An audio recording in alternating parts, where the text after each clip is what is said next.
নমস্কার, আমাদের YouTube channel গালভরা গপ্পে আপনাদের স্বাগত।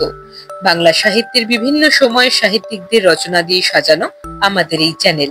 আজ আমাদের নিবেদন লেখিকা আশাপূর্ণা দেবীর লেখা গল্প কৈলাসে চা পান। শুনতে থাকুন গল্পটি। কেমন লাগলো জানাবেন কমেন্ট করে। ভালো লাগলে লাইক করবেন, শেয়ার করবেন বন্ধুদের সাথে, আর চ্যানেলটা সাবস্ক্রাইব করবার অনুরোধ রইল। মা দুর্গা কৈলাসে ভাড়ার ঘরের সামনে বসে পান সাজছিলেন। জয়া বিজয়া তার কাছে বসে খয়ের সুপুরি কুচিয়ে দিচ্ছিল।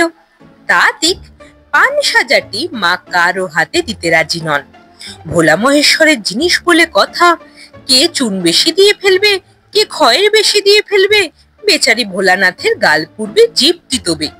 শত কাজের মধ্যে তাই মা দুর্গার নতুন এই কাজ বেড়েছে। গত বছর মর্তলোক থেকে এই পানের নেশাটি ধরিয়ে এনেছেন ভোলা মহেশ্বর। অবশ্যই চিরটা কালই তো তিনি বছরে বছরে ওই মর্তভূমিতে শ্বশুর বাড়ির দেশে যাচ্ছেন আর আসছেন। 3 দিন ধরে খানা পিনা বাজনা বাদ দিয়ে আলো রোশনাই আর জগঝম্পের ঝালাপালা হয়ে দশমীতে কৈলাসে এসে মাতছেন। আর এসে মা দুর্গার কাছে তার বাপের বাড়ির দেশের লোকদের বাড়াবাড়ি নিন্দে মন্দ করছেন। শিখে টিখে তো কিছু আসছেন না কখনো। হঠাৎ গত বছরেই কি হলো? তাহলে খুলে বলতে হয় ব্যাপারটা। চিরকালই পুজোয় কাঁচা চালের নৈবেদ্যের চূড়োর ওপর ফাঁকা পানের খিলি বসানো থাকে। পুরুত ঠাকুর তাই নমো নমো করে নিবেদন করে সারেন। কিন্তু গতবারে খেজুর বাগান সাইকেল ক্লাবের সার্বজনীন পুজোয় চোঙা প্যান্ট আর নামা বলে টি শার্ট পরা ভক্তরা হঠাৎ এই দৃশ্য দেখে বলে উঠেছিল, একে ঠাকুর মশাই, পানের খিলি ফাঁকা কেন? ঠাকুর দেবতাদের সঙ্গে ফাঁকির কারবার, মশলা কই? পুরুত বললেন, পুজো করে তো চুল পাকালাম বাবা, নৈবেদ্যের পানে তো কখনো মশলা থাকতে দেখিনি, ও তো ফাঁকাই থাকে। চোঙা প্যান্টরা বলল, না না, ছি ছি, ওটা ঠিক নয় স্যার, মশলা এনে দিচ্ছি। সামনের পানের দোকান থেকে মশলা টসলা তো এনে দিলই, তার সঙ্গে আবার দিলীপের জর্দাও। বেশ তোয়াজি পান হলো। কিন্তু মা দুর্গার তো ওসবে অভ্যেস নেই। একটা খেয়েই মাথা বনবন। তাড়াতাড়ি বাকি পানগুলো মহাদেবকে দিয়ে বললেন, আপনি খান ঠাকুর, আপনার ভাং খাওয়া মাথা, দেখুন যদি না ঘোরে। খেলেন ঠাকুর, আর সেই ঘুরলই মাথা। মানে খেয়ে মাথাটি যাকে বলে একেবারে ঘুরে গেল। ভাবলেন, আহা, একে জিনিস, এমন মধুর জিনিস থেকে এতদিন বঞ্চিত ছিলাম। সিদ্ধি খেয়ে খেয়ে অরুচি হয়ে গেছে। মিঠে পানের সঙ্গে দিলীপের জর্দা, আহা, অতুলনীয়। চুপি চুপি বললেন, দুর্গা, এই পান বানানোর ফর্মুলাটা শিখে আসতে পারো? মা দুর্গা বললেন, ফর্মুলা শিখে কি হবে? কৈলাসে পান পাতা পাওয়া যাবে। তা সে পুঁতলে হয় না? দুর্গা হাসলেন, এই কি লেবু গাছ, পেয়ারা গাছ যে পুতলেই হলো? ওর চাষ আছে, তার নানা ঝঞ্ঝাট আছে। যদি বলেন তো বস্তা কয়েক নিয়ে যেতে পারি নন্দী ভৃঙ্গির মাথায় চাপিয়ে। শিব বললেন, ওরা দুজনে আর কত পারবে, তোমার জয়া বিজয়াকেও লাগিয়ে দাও। দুর্গা মাথা নেড়ে বললেন, না, ওদের অন্য কাজ আছে, অন্য জিনিস থাকবে। নন্দী ভৃঙ্গি কন্দমাদন বইতে পারে। ব্যাপার এই, মা দুর্গাও বছর 2 হলো মর্তলোক থেকে একটি বদ অভ্যেস করে বসে আছেন। সেটি প্রকাশ করেননি। রান্নাঘরের কোণে বসে সেরে নেন। জয়া বিজয়া পেশাদ পায়। তারও একটা ইতিহাস আছে। বসন্তপুরে বিখ্যাত মুখুজ্জে বাড়িতে হচ্ছিল মায়ের পুজো। খুব রমরমা। কিন্তু মুখুজ্জে কর্তার সে বছর শরীর খারাপ। ডাক্তার বলেছে উপোস চলবে না, অন্তত একটু চাও খাবেন। বরাবর কর্তা মহাষ্টমীতে উপোস করে আসছেন। এবার খেতে হবে, তাই মন খারাপ। ছেলের বউ একটা বড় পাথরের গিলাসে করে চা দিয়ে গেছে। বিশুদ্ধ চা খেলে যদি উপোসের দোষ কিছুটা কাটে। মুখুজ্জে কর্তা সেটি নাড়াচাড়া করছেন, মুখে তুলতে হাত উঠছে না। ছেলে বকাবকি করে গেল, কি বাবা, এখনো খাননি? মুখুজ্জে কর্তা তখন দেবীর সামনে গিলাসটা বসিয়ে দিয়ে বললেন, তবে তুই মাকে পেশাদ করে দে। অগত্যায় মাকে অলক্ষ্যে সেই চায়ে চুমুক দিতে হলো। ব্যাস, তারপরেই অস্থির, ঘোরতর চিন্তা। জয়া, খোঁজ নে, এই জিনিস কোথায় পাওয়া যায়, কি করে বানাতে হয়। অতঃপর চুপি চুপি মর্ত থেকে 3 কয়েক কৈলাসে নিয়ে এলেন। এবছরেও এনেছেন। তা রেখে রেখে না খেলেও আর কদিন। নন্দী ভৃঙ্গির চোখে পড়ে গেলে তো মিনিটে মিনিটে উনুনে কেটলি চাপাবে। এই যে বস্তা বস্তা পান এলো, তাও তো প্রায় শেষ হয়ে এসেছে। তবু তো জয়া হিমালয়ের এক গভীর গহ্বরে, মানে প্রায় ডিপ ফ্রিজে তুলে রেখে দিয়েছে, পলিথিনের ঠোঙায় মুড়ে, তাই পচে টচে যায়নি। কিন্তু আর কদিন চলবে? যতই মা দুর্গা গুনে গুনে খরচ করুন, সামনের পুজো পর্যন্ত কি আর পৌঁছবে? শিব ঠাকুরের তাই মন খারাপ। ভাবছেন বলবেন, দুর্গা, কাল থেকে দুটোর বেশি পান খাবো না গো। এমন সময় হঠাৎ শিবের আসন তোলে উঠল। চমকে উঠে বললেন, এই নন্দী, দেখ তো কে কোথায় ডাকছে। নন্দী কৈলাসের উঁচু চূড়ো থেকে দেখে বলল, একটা লোক আপনার এক মন্দিরে হতে দিচ্ছে। সেরেছে, কার আবার কি হলো রে বাবা? নন্দী, কোন মন্দিরে? নন্দী আরো মুখ ঝুঁকিয়ে দেখলো, হ্যাঁ কি জয়ী গ্রামের জলপেশ্বর মন্দিরে। ও, তা কি চায় লোকটা? প্রভু, আর কি বলবো, মামলা জিততে চায়। শিব ঠাকুর নিঃশ্বাস ফেলে বললেন, হ্যাঁ। আচ্ছা নন্দী, এদের নিয়ে কি হবে বলতো? মামলা জিততে চায়, তাও আমার মন্দিরে হতে? কি আর কইবি, আপনি ছাড়া গতি কোথায়, জিততে তো হবে। বলি, লোকটা ভালো না মন্দ? নন্দী মাথা চুলকে বলে, প্রভু, আপনি তো সর্বজ্ঞ। তার মানে তুমি একটু এনকোয়ারি করেও দেখতে পারবে না? তা কি করে লোকটা জানো? আগে জানলাম, মানে অবলোকন করে দেখছি লোকটা পানের কারবারি। হ্যাঁ? মহাদেব চাঙ্গা হয়ে বসলেন। হ্যাঁ, কিসের কারবারি? নন্দী উদাস গলায় বলল, আগে পানের পানের ব্যবসা করে, নিজের পানের বরজও আছে। শিব ঠাকুর ভাঙের নেশা ছেড়ে সোজা হয়ে বললেন, বলো কি নন্দী, আর এই লোক অসুবিধে পড়েছে, পড়তে দিচ্ছে? যাও, চটপট চলে যাও, স্বপ্নাদেশ দাও, ভয় নেই। আর এই নিয়ে যাও আমার একটু বিভূতি, এর মধ্যে আমার একটু শক্তি মিশিয়ে দিলাম, দেখবে এই লোক যেন কিছুতেই না হারে। কি নাম ওর? নন্দী আবার পৃথিবীতে উঁকি দিয়ে বলল, একে বিরিঞ্চি ঘোরেল। বেশ বেশ, তো মামলাটা কি নিয়ে?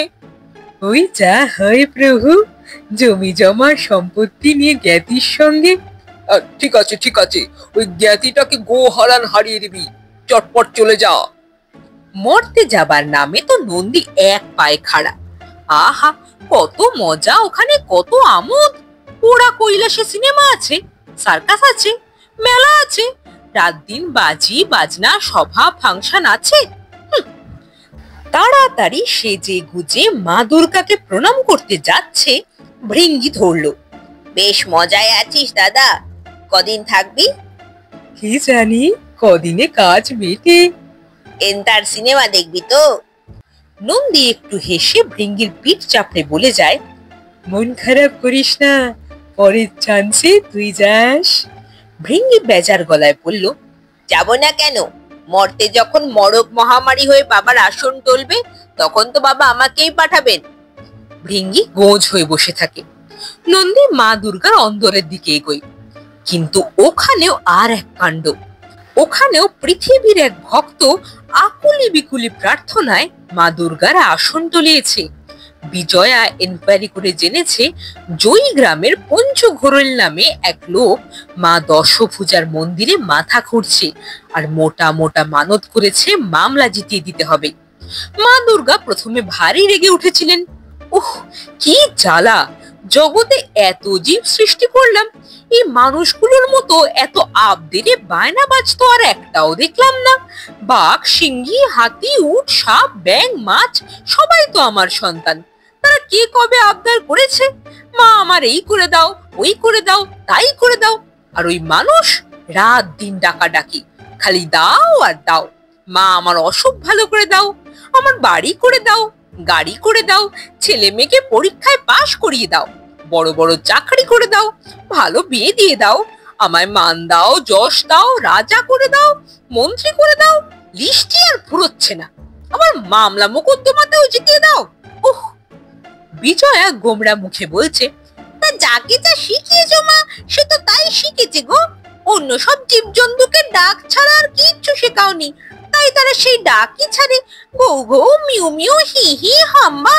তুমি মানুষকে ডাকতে শিখিয়েছো, তাই সে ডাকছে, রাত দিন ডাকছে। শুধু শুধু কি আর ডাকবে, তাই দাও দাও করছে। মা দুর্গা রেগে বলেছেন, খুব যে কথা শিখেছিস, বছর বছর পৃথিবীতে গিয়ে এইটি হয়েছে, তা যে ডাকছে সে করে কি? বিজয়া খড়ি পেতে বলল, চায়ের ব্যবসা। মা দুর্গা চমকে উঠলেন, হ্যাঁ বলিস কি?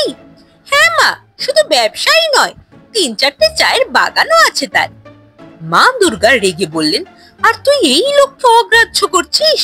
ওকে জিতিয়ে দিতে পারলে জীবনে আর তোকে পৃথিবী থেকে চা বয়ে নিয়ে আসতে হবে না। যা, ওকে গিয়ে স্বপ্নাদেশ দিবি, ভয় নেই, তোকে জিতিয়ে দেব। তুই শুধু নিয়মিত আমায় চা সাপ্লাই করবি, মানে চায়ের পাতা দিয়ে পুজো দিবি। এতক্ষণে বোধহয় বুঝতেই পারছো মা দুর্গা ওই চায়ের অভ্যাসটি করে মরেছেন। বিজয়া যখন মা দুর্গার শক্তি কণিকা নিয়ে মর্তে নামতে যাচ্ছে, নন্দীর সঙ্গে দেখা। এ বলে কি ব্যাপার, ও বলে কি ব্যাপার। তারপর বোঝা গেল ব্যাপার, লড়াইটা শেষ পর্যন্ত শিবের সঙ্গে দুর্গারে গিয়ে ঠেকেছে। বিরিঞ্চি ঘোড়েল হচ্ছে শিবাশ্রিত, পঞ্চু ঘোড়েল দুর্গাশ্রিত। দুই জ্ঞাতি ভাই একখানা তালুক নিয়ে লড়ালড়ি। এ বলে ও তালুক আমার 7 পুরুষের, ও বলে ও তালুক আমার 7 পুরুষের। অথচ কেউই মিথ্যে বলে না। 7 পুরুষ আগে সেই চন্দ্রবিন্দু হয়ে যাওয়া ভদ্রলোক, যিনি গ্যাটের করি খরচা করে কিনেছিলেন ওই জমিটি, সেই রজনী ঘোড়েল। তিনি পঞ্চু ঘোড়েলও ঠাকুরদার ঠাকুরদা, আবার বিরিঞ্চি ঘোড়েলেরও ঠাকুরদার ঠাকুরদা। অতএব এদের দুজনের দাবি সমান। রজনী ঘোড়েলের 2 ছেলের বংশ দুদিকে ছড়িয়ে এখন জ্ঞাতি শত্রু হয়ে দাঁড়িয়েছে, তাই জমির অধিকার নিয়ে ঘোর মোকদ্দমা। এ বলে পানের চাষ আরো বাড়ানো দরকার, ওই জমিটায় ভালো হবে। ও বলে, শুধু পাহাড়ের দেশে চা বাগান হয়, বর্ধমান জেলার মাটিতেও চা হয় কিনা তা পরীক্ষা করব। জমি না হলে কোথায় পরীক্ষা, পুকুরের জলে? দুজনেরই চুক্তি আছে। রাত্রিরে যে যার বাড়িতে ঘুমোচ্ছে, হঠাৎ বিরিঞ্চি ঘোড়েলের মাথার কাছে দেববাণী, ওরে বিরিঞ্চি, নির্ভয় থাক, স্বয়ং ভোলানাথ তোর সহায়, তোর জিত মারি কি। ওদিকে পঞ্চু ঘোড়েলের মাথার কাছে তেমনি দেববাণী, শুধু হেড়ে গলায় নয়, মধুর কণ্ঠে, বাছা পঞ্চু, নির্ভয় থাক, তোর জয় মারে কে। আমি তোর জয়ের জন্যই আমার অনুচরী বিজয়াকে পাঠিয়েছি আমার শক্তি দিয়ে, শুধু একটি শর্ত। পঞ্চু থর ফরিয়ে উঠে বসে দিশাহারা হয়ে বলে, কি শর্ত মা, কি শর্ত? পরে বলবো, আগে জেত। ব্যাস, এরপর দিনই 2 জ্ঞাতি ভাই পুকুর ধারে তর পাচ্ছে। এই বলে মা স্বপ্নে ভরসা দিয়ে গেছেন আমার জেতা মারে কে। ও তর পাচ্ছে, বাবার কথার ওপর কথা নেই, বাবা মায়ের গুরুজন, বাবা আমার স্বপ্নে আশ্বাস দিয়ে গেছেন না জিতিয়ে ছাড়বেন না, ও জমি আমার হকের ধন, মদন মোহন। দুর্গাশ্রিত পঞ্চু বলল, দেখা যাক কার হকের ধন। চলছে লড়ালড়ি, দিনের পর দিন শুনানি চলছে। উকিল ব্যারিস্টার হিমশিম খেয়ে যাচ্ছে, জজ মাথায় হাত দিয়ে বসে থাকছেন। কারো হার জিত নেই, কারোরই কেস দুর্বল নয়। দুজনেরই 7 পুরুষের জমি, কোর্ট কাছারি নাস্তানাবুদ। এদিকে বাবার বিভূতি, অন্যদিকে মায়ের শক্তি। নন্দী আর বিজয়া দুজনেই যে যার মালিককে নিয়মিত ট্রাঙ্ক কলে খবর দিচ্ছে মামলার অবস্থা কি। কিন্তু হেলদোল নেই কারো। রেগে গিয়ে শিব বলেন, দুর্গা, এটা কি হচ্ছে? তুমি তোমার শক্তি সম্বরণ করো। আমার ভক্তকে জিতিয়ে না তুললে নরলোকে আর প্রেস্টিজ থাকবে আমার? দুর্গা জেদ ধরে বলেন, সে আমি কি জানি, আমারই বুঝি প্রেস্টিজ রাখবার দরকার নেই। চিরটা কাল আমি শরণাগত দীনার্ত পরিত্রাণ পরায়ণে, তা জানো না? শিব দুর্গার তর্কাতর্কির রোল কৈলাস থেকে স্বর্গে গিয়ে ওঠে। 33 কোটি দেবতা ছুটে এসে হাজির হন। কি হয়েছে? ওরা তো তখন উত্তেজিত, শিব ঠাকুর আর মা দুর্গা। জয়া আর ভৃঙ্গি ঘটনার আদ্যন্ত রিপোর্ট দেয় এবং নিঃশ্বাসে বলে ফেলে, ব্যাপার মিটবে কি করে, মা বাবা দুজনেই সমান, কেউ তো কম চান না। আজ এ জিতবো জিতবো করে, কাল ও তেড়ে আসে, নতুন নতুন উকিল আনছে। এত সব টাকা কড়ি কোথায় পাচ্ছে ওরাই জানে। তাই তো ৩৩ কোটির এক আলোচনা বসে, কি করে বাবা মা দুজনেরই মান বজায় থাকে। কারণ মা দুর্গা বলেছেন, আমার ভক্ত হারলে আমরণ অনশন করব। আর শিব ঠাকুর বলেছেন, আমার ভক্ত না জিতলে বিশ্ব ব্রহ্মাণ্ড লন্ড ভন্ড করে ছাড়বো। দুটোই সমান ভয়ের। ৩৩ কোটি ভেবে হিমশিম। এমন সময় যমরাজের প্রবেশ। ডিউটিতে ছিলেন, তাই আসতে দেরি হয়েছে। বিবরণ শুনে স্রেফ উড়িয়ে দিয়ে বললেন, এই কথা, সব সমস্যার সমাধান আমার হাতে। মা বাবা দুজনেরই মান বজায় থাকবে। কালই আমার মোষটাকে পাঠিয়ে দিচ্ছি। কোথায় কোথায়? কেন, পৃথিবীতে, আদালতের সামনে, রাস্তায়। দেবতাদের কথা অমোঘ। পরদিনই হয়ে গেল সমস্যার সমাধান। বিরিঞ্চি আর পঞ্চু দুজনেই একসঙ্গে আদালত থেকে বেরিয়ে দুজন দুজনকে কলা দেখিয়ে দাঁত খিচিয়ে হাসছে। হঠাৎ চোখে অন্ধকার। কোথা থেকে যেন কালো মেঘের চাইয়ের মতো বিশাল এক মোষ ছুটে এসে দুজনের ওপর দিয়ে পাস করে চলে গেল। দুজনেই স্রেফ কাদা। রাস্তার লোকে তুলে হাসপাতালে পাঠাতে গিয়ে বুঝতে পায় না কোন টাকার হাত পা। গভীর অন্ধকার থেকে আস্তে আস্তে যখন আলোয় চোখ মেলল বিরিঞ্চি পঞ্চু, তখন কিছুই চিনতে পারে না। এ কি আদালত, বাড়ি, হাসপাতাল? উঠে বসে পঞ্চু দেখলো মাথার কাছে মা দশভুজা, বিরিঞ্চির মাথার কাছে জল্পেশ্বর শিব। শিব বললেন, বাবা বিরিঞ্চি, কোনো কষ্ট হচ্ছে?